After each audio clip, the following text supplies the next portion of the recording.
भारत माता की, भारत माता की, छत्रपती शिवाजी महाराज की, धर्मवीर छत्रपती संभाजी महाराज की, जय भवानी, जय भवानी, जय जय जय जय जय भवानी, जय जय जय जय जय शिवाजी. हिंदवी स्वराज्याचे सरसंस्थापक छत्रपती शिवरायांना मानाचा मुजरा करतो. भारतीय राज्यघटनेचे शिल्पकार भारतरत्न डॉक्टर बाबासाहेब आंबेडकर यांना मानवंदना अर्पित करतो. आजच्या नवी मुंबई महानगरपालिकेच्या निवडणुकीच्या निमित्ताने या ठिकाणी होत असलेल्या या विराट सभेमध्ये मंचावर उपस्थित असलेले महाराष्ट्राचे भाजपचे अध्यक्ष रवींद्र चव्हाणजी, केंद्रीय राज्यमंत्री रामदास आठवलेजी, या नवी मुंबईचे शिल्पकार ज्यांनी अनेक वर्ष या नवी मुंबईला घडवण्याकरता श्रम घेतले, ते आदरणीय गणेश नाईक साहेब, बेलापूरच्या लोकप्रिय आमदार ज्यांनी बेलापूरला विकासाची नवीन पहाट दाखवली, त्या मंदाताई म्हात्रे, माजी खासदार संजीवजी नाईक, संदीपजी नाईक, विशेष रूपाने या ठिकाणी उपस्थित झालेले सन्माननीय आमदार आणि आपल्या बंजारा समाजाची काशी पोहरादेवी इथले महंत असलेले बाबूसिंग महाराज साहेब, त्याचप्रमाणे राजेश पाटीलजी, सागर नाईकजी, अभिजित पेडणेकरजी, सिद्धराम ओवळ, महेश खरे, सुरेश बारसिंग, 28 प्रभागातील आपले 111 उमेदवार आणि या ठिकाणी उपस्थित सर्व माझ्या लाडक्या बहिणींनो आणि तितक्याच लाडक्या भावांनो, खरं म्हणजे नवी मुंबई हे मुंबईचं एक विस्तारित स्वरूप आहे. पुढच्या काळातलं हे फायनान्शियल हब आहे. महामुंबईच्या विकासाचा हा कणा आहे. पुढच्या आर्थिक विकासाचं हे ग्रोथ इंजिन आहे. आणि मोदीजींच्या नेतृत्वात जो भारत घडतोय, त्या भारतातलं एक सगळ्यात व्हायब्रंट शहर म्हणून या नवी मुंबईकडे आज आपण पाहतो. नवी मुंबईच्या जडणघडणीमध्ये सन्माननीय गणेश नाईक साहेबांचं जे योगदान आहे, हे त्यांचे विरोधकही मान्य करतील. अशा पद्धतीनं त्यांनी या नवी मुंबईकडे लक्ष दिलंय. एक प्रकारे इथला जो काही विकास आहे, हा विकास समतोल झाला पाहिजे या दृष्टीनं सातत्याने ते काम करत होते. आणि गेल्या काही वर्षांमध्ये त्यांच्या या कामाला आम्ही देखील हातभार लावला आणि कामाची गती ही मोठ्या प्रमाणात वाढली आहे. आणि म्हणून आज गुंतवणूक असेल, पायाभूत सेवा असतील, या सगळ्या गोष्टींमध्ये नवी मुंबई जी आहे ती एक प्रकारे मोठ्या वेगानं पुढे चालली आहे. आज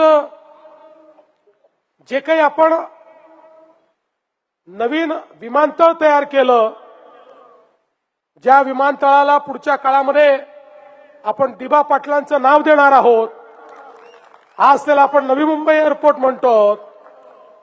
या नवी मुंबई एअरपोर्टमुळे नवी मुंबई, पनवेल आणि जो नैनाचा भाग आहे, खऱ्या अर्थानं हाच विकासाचं मोठं इंजिन होतोय.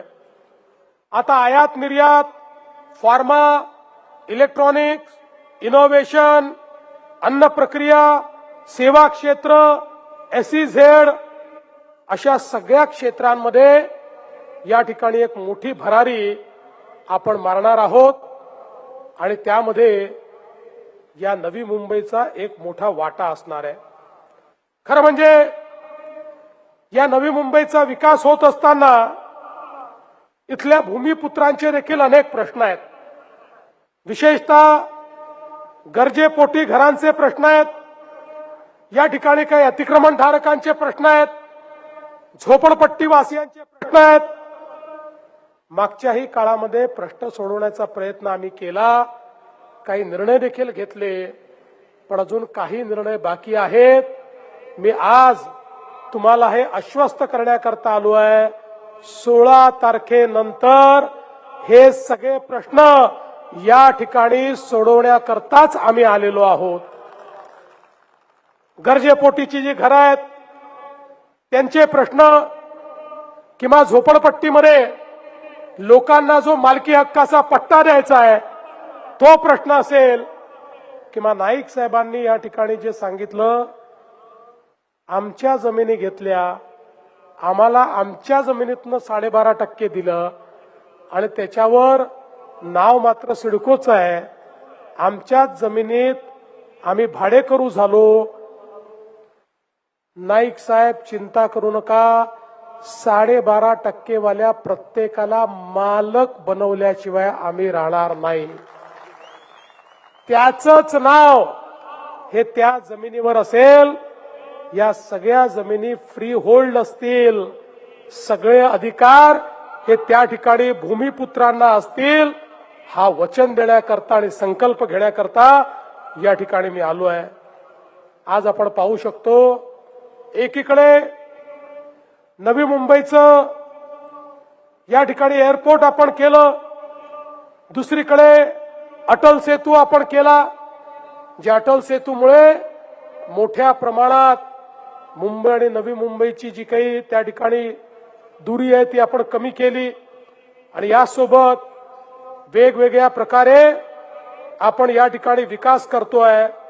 आता विरार अलिबाग कॉरिडॉर देखील आपण करणार आहोत की ज्याच्यामुळे एक प्रकारे मुंबई आणि MMR रिजनला एक मोठी लूप लाईन या माध्यमातून मिळणार आहे.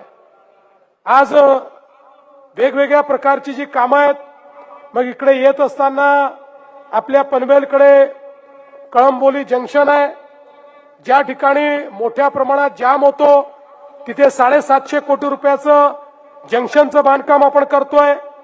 काही कोस्टल रोड्स करतोय आपण. खारघर तुर्भेचा एक बोगदा या ठिकाणी करतोय आणि या सगळ्या सोबत आपल्या या नवी मुंबईच्या करता सिडकोच्या माध्यमातून 59-69 किलोमीटरची नवीन मेट्रोचं नेटवर्क देखील आता आपण तयार करतो आहोत. आपल्याला माहितीये 11 किलोमीटरचा पेन्नर ते बेलापूर हा टप्पा आता पूर्ण झालेला आहे. आता याच्यानंतर बेलापूर पासून सागर संगम, पेन्नर ते नवी मुंबई एअरपोर्ट आणि त्यासोबत नवी मुंबई एअरपोर्ट पासून जे आपलं छत्रपती शिवाजी महाराज एअरपोर्ट आहे तिथपर्यंत देखील आम्ही एक मेट्रो तयार करणार आहोत. कल्याण, तळोजा, पनवेल ही देखील एक मेट्रो आम्ही तयार करणार आहोत आणि त्यासोबत वेगवेगळ्या मेट्रोचं नेटवर्क करून नवी मुंबईच्या मेट्रोला मुंबईच्या मेट्रोशी आम्ही इंटिग्रेट करणार आहोत, ज्या माध्यमातून आपल्याला नवी मुंबईतनं मुंबईपर्यंत सीमलेसली मेट्रोतनं त्या ठिकाणी ट्रॅव्हल करता येईल. एकीकडे मेट्रोचं काम तर आपण करतोच आहोत, पण त्यासोबत आपण हा देखील निर्णय घेतला की आपली जी सबअर्बन रेल्वे, आपली जी लोकलची ट्रेन आहे ही देखील आपली लाईफलाईन आहे. खरं म्हणजे आपल्या नवी मुंबईत तर स्टेशन्स चांगले आहेत, पण मागच्या काळामध्ये सगळे या लोकलवरचे जे स्टेशन्स आहेत या स्टेशनचा सुधारणेचा कार्यक्रम आपण हातात घेतला. मोदीजीच्या नेतृत्वात प्लॅटफॉर्मची लांबी आपण वाढवली, त्या ठिकाणी अनेक अमेनिटीज आपण तयार केला, एस्केलेटर्स आपण लावले आणि हे सगळं तयार करत असताना त्या ठिकाणी काही लोक आम्हाला भेटले आणि म्हणाले की हे तर तुम्ही स्टेशन्सची कामं करतात पण आमच्यावर अन्याय होतोय. म्हटलं काय अन्याय होतोय? म्हणाले ज्या मेट्रो तुम्ही तयार केल्या त्या मेट्रोमध्ये दरवाजे बंद होतात, त्या मेट्रो स्वच्छ आहेत, त्या एअर कंडिशन्ड आहेत, लोकांना आरामात प्रवास करता येतो. पण इकडे मात्र आम्ही लटकून लटकून प्रवास करतो. कधी पडणार, काय धडपडणार, कधी ऍक्सिडेंट होणार याची काही माहिती नसते. इतक्या मोठ्या प्रमाणात या ठिकाणी गर्मीमध्ये गर्दीमध्ये आम्ही प्रवास करत असतो. आमच्या हे लक्षात आलं की खरोखर एक प्रकारे यांच्यावर अन्याय होतोय आणि म्हणून माननीय मोदीजींच्या नेतृत्वात रेल्वे मिनिस्टरला आम्ही भेटलो आणि रेल्वे मिनिस्टरला आम्ही विनंती केली आणि मला सांगताना आनंद वाटतो आता 50% भारत सरकार आणि 50% महाराष्ट्र सरकार अशा पद्धतीनं आपली जी लोकल ट्रेन आहे, आपली जी सबर्बन रेल्वे आहे याचे सगळे डबे आम्ही एअर कंडिशन करतो आणि त्याला बंद होणारे दरवाजे लावतो. टाळ्या याच्यावर वाजवू नका, टाळ्या पुढे वाजवा. बंद दरवाजे आणि एसी अशा पद्धतीनं लोकल केल्यावरही सेकंड क्लासच्या तिकिटामध्ये 1 रुपया देखील वाढवला जाणार नाही. हा निर्णय देखील आम्ही घेतलाय. आणि म्हणून रस्त्यांचं नेटवर्क, बोगद्यांचं नेटवर्क, आपल्या मेट्रोचं नेटवर्क, लोकलचं नेटवर्क, अशा सगळ्या प्रकारचं नेटवर्क या ठिकाणी तयार करून आपण मोठ्या प्रमाणात कनेक्टिव्हिटी करण्याचं काम करतोय. आमचं नवी मुंबई असेल, पनवेल असेल किंवा MMR रिजन मधल्या महानगरपालिका असतील, आता या सगळ्यांमध्ये एक नवीन युद्ध सुरू झालंय. आणि हे युद्ध कशाचं आहे? हे पाण्याचं युद्ध आहे. कारण सातत्याने लोकसंख्या वाढतेय आणि वाढत्या लोकसंख्येकरता अनेक वर्ष नवीन जलस्रोत हे आपण तयार केले नाहीत. ही एक महानगरपालिका होती की ज्या महानगरपालिकेने आपला पैसा लावून जलस्रोत त्या काळामध्ये तयार केले. पण आज आता ज्या प्रकारे लोकसंख्या वाढते, हा जो सगळा अर्बन ॲग्लोमरेशनचा भाग आहे हा पुढच्या काळामध्ये मुंबईपेक्षा मोठा होणार आहे. इथली लोकसंख्या मुंबईपेक्षा जास्त होणार आहे आणि म्हणून इथे पिण्याचं पाणी हे अत्यंत महत्वाचं आहे. आणि म्हणून 2 योजना आपण हातामध्ये घेतल्या, एक शिलारची आणि दुसरी पोशीरची.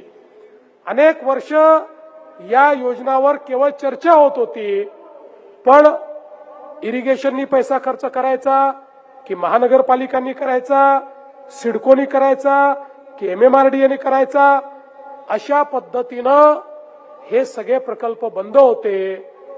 6-8 महिन्यापूर्वी या दोन्ही प्रकल्पाच्या फाईल्स मी बोलवल्या. त्या फाईलवर लिहिलं हे प्रकल्प करायची जबाबदारी MMRDAची असेल. MMRDA डिपॉझिट म्हणून हे कामं इरिगेशन विभागाला देतील.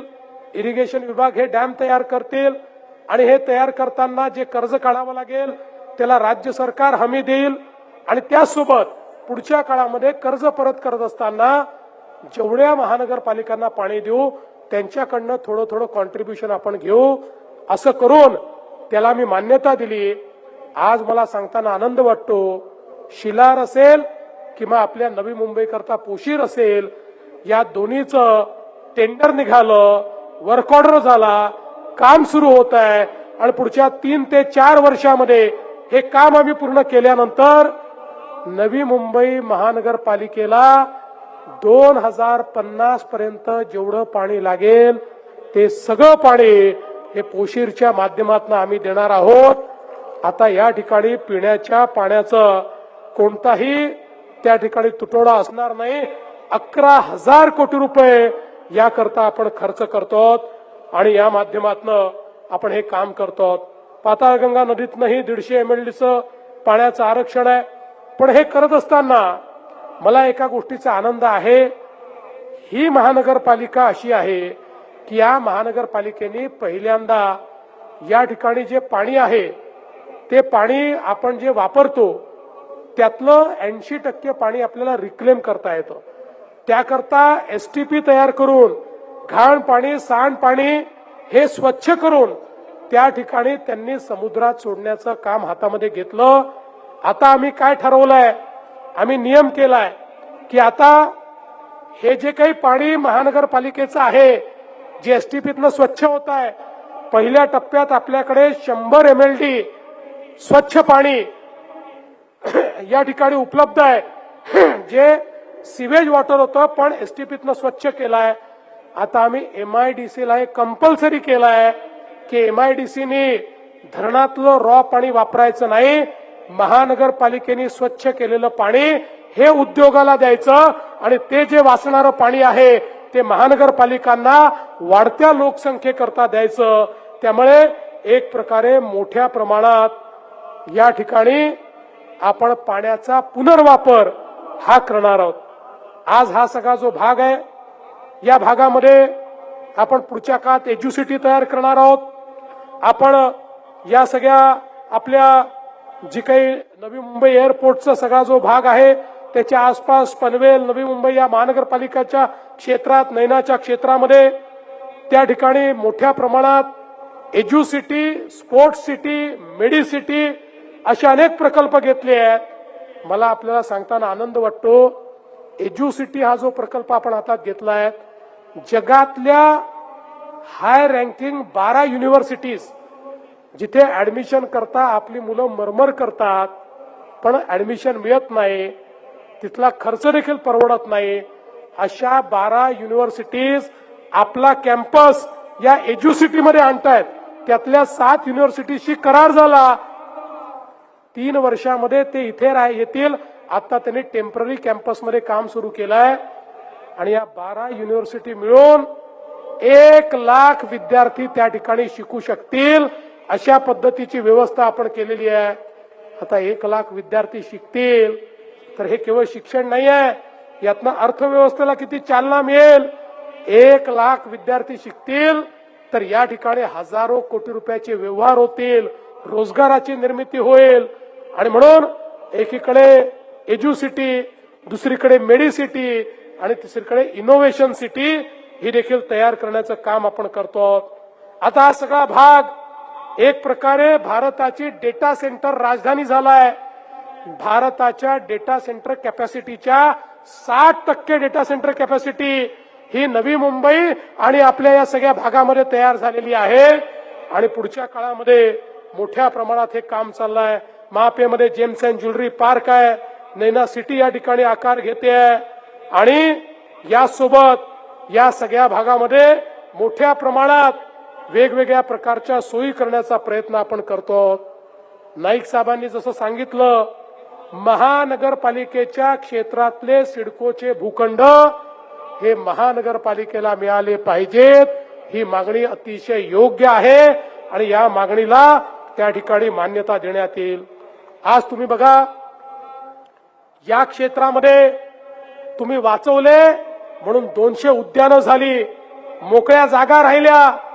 जर हे वाचवले नसते, हे काही या ठिकाणी झालं नसतं. आणि याचा परिणाम काय आहे तर या महानगरपालिकेला 26 पुरस्कार मिळाले आहेत. 26 पुरस्कार. देशामध्ये 26 पुरस्कार घेणारी दुसरी कुठलीही महानगरपालिका नाही, तीही नवी मुंबईची महानगरपालिका आहे. स्वच्छतेचा पुरस्कार आहे, पाण्याचा पुरस्कार आहे, इनोव्हेटिव्ह कामांचा पुरस्कार आहे. इतक्या वेगवेगळ्या प्रकारचे पुरस्कार हे या खरं म्हणजे महानगरपालिकेला या ठिकाणी मिळालेले आपण बघितले. आणि म्हणून बंधू भगिनींनो, आता या ठिकाणी प्रत्येक नोडला आपल्याला सुपर स्पेशालिटी हॉस्पिटल उभं करायचं आहे. या ठिकाणी घनसोली सिम्प्लेक्स मधील घरांचा पुनर्विकास आपल्याला करायचा आहे. प्रदूषण मुक्त अशा प्रकारची नवी मुंबई आपल्याला तयार करायची आहे. आणि विशेषतः एपीएमसीचं मार्केट, हे मार्केट याच ठिकाणी योग्य प्रकारे आपल्याला डेव्हलप करायचं आहे. त्यामुळे कुठेतरी मार्केट पळवून नेणार वगैरे ज्या अफवा आहेत याच्यावर कोणी विश्वास ठेवण्याची आवश्यकता नाहीये. आपल्याला चांगल्या पद्धतीच्या सोयी या ठिकाणी करायच्या आहेत आणि त्याही दृष्टीने आपण काम करणार आहोत. आपल्याला कल्पना आहे, बेलापूरमध्ये 500 बेडचं सुपर स्पेशालिटी हॉस्पिटल आणि मेडिकल कॉलेज या संदर्भातल्या निविदा झालेल्या आहेत. मानपाडा या ठिकाणी देखील मोठ्या सेंट्रल लायब्ररीचं काम त्या ठिकाणी होत आहे, ज्यातनं UPSC आणि MPSCच्या आपल्या विद्यार्थ्यांना चांगल्या पद्धतीनं शिक्षण घेता येईल आणि यासोबत कचरा मुक्त अशा प्रकारची नवी मुंबई, कचऱ्यावर प्रक्रिया करणारी नवी मुंबई, अशा पद्धतीनं या मुंबईचं कार्य या ठिकाणी चाललेलं आहे. पुढच्या काळामध्ये या सगळ्या ट्रान्सपोर्टेशन सोबत आम्ही हे ठरवलंय, या मुंबई MMR रिजन मध्ये, MMRDAचा असो, सिडकोचा असो, या सगळ्या रिजन मध्ये आम्ही वॉटर ट्रान्सपोर्ट सुरू करतो. या ठिकाणी आता MMR रिजन मध्ये आपण मागच्या काळात जे वॉटर ट्रान्सपोर्ट सुरू केलं त्याच्यामध्ये 85 नॉटिकल माईलचं वॉटर ट्रान्सपोर्ट झालेलं आहे. आता पुढच्या काळात 200 नॉटिकल माईलचं वॉटर ट्रान्सपोर्ट आपण तयार करणार. मुंबई, नवी मुंबई, पनवेल इथपासनं तर या सगळ्या MMRच्या क्षेत्रामध्ये 21 जागी आपण जेटीज तयार करतो आहोत आणि त्या ठिकाणी आपण वॉटर टॅक्सी तयार करतो आहोत. पुढच्या काळामध्ये ठाण्यापासनं तर नवी मुंबईचा एअरपोर्ट असेल, या सगळ्या भागामध्ये वॉटर टॅक्सीने आपल्याला जाता येईल आणि एकदा हे काम पूर्ण झालं तर नवी मुंबईच्या एअरपोर्ट पासनं गेटवे ऑफ इंडिया पर्यंत वॉटर टॅक्सीने आपल्याला जाता येईल आणि एक मोठा मरीना देखील आपण नवी मुंबईमध्ये बांधतो आहोत. त्या मरीनामुळे या संपूर्ण वॉटर टॅक्सी नेटवर्कचं या नव्या मुंबईला फायदा होईल आणि समुद्राचा उपयोग करून MMR रिजन मध्ये अतिशय गतिशीलतेनं हे सगळं काम या ठिकाणी आपल्याला करता येईल. आणि हे सगळं करत असताना आमचे जे भूमिपुत्र आहेत, आमचे कोळी बांधव आहेत, या कोळी बांधवांचा विशेष विचार या ठिकाणी आम्ही केलेला आहे. त्यांच्याकरता देखील ज्या व्यवस्था आहेत, त्यांच्याकरता ज्या काही मासेमारीची व्यवस्था असेल, बाजारांची व्यवस्था असेल, या सगळ्या व्यवस्था या ठिकाणी करण्याचं काम हे आपल्या सरकारच्या माध्यमातून होत आहे. आणि म्हणून बंधू भगिनींनो, मी आपल्याला एवढंच सांगू इच्छितो, इतकी कामं या ठिकाणी झाली आहेत. या सगळ्या कामांचं जर मी या ठिकाणी वाचन सुरू केलं तर मला मुंबईची जी काही आपली सभा आहे ती रद्द करावी लागेल. मी एकच सांगण्याकरता आलो आहे, या ठिकाणी गणेश नाईक साहेब, तुम्ही काही काळजी करू नका. तुम्ही असतील, मंदाताई असतील, आपले सगळे नेते मंडळी असतील, ही महानगरपालिका निवडून आल्यानंतर या महानगरपालिकेचं, नवी मुंबईचं कुठलंही काम हे तुम्ही घेऊन आलात, ही देवाभाऊची गॅरंटी आहे, ते काम अडणार नाही.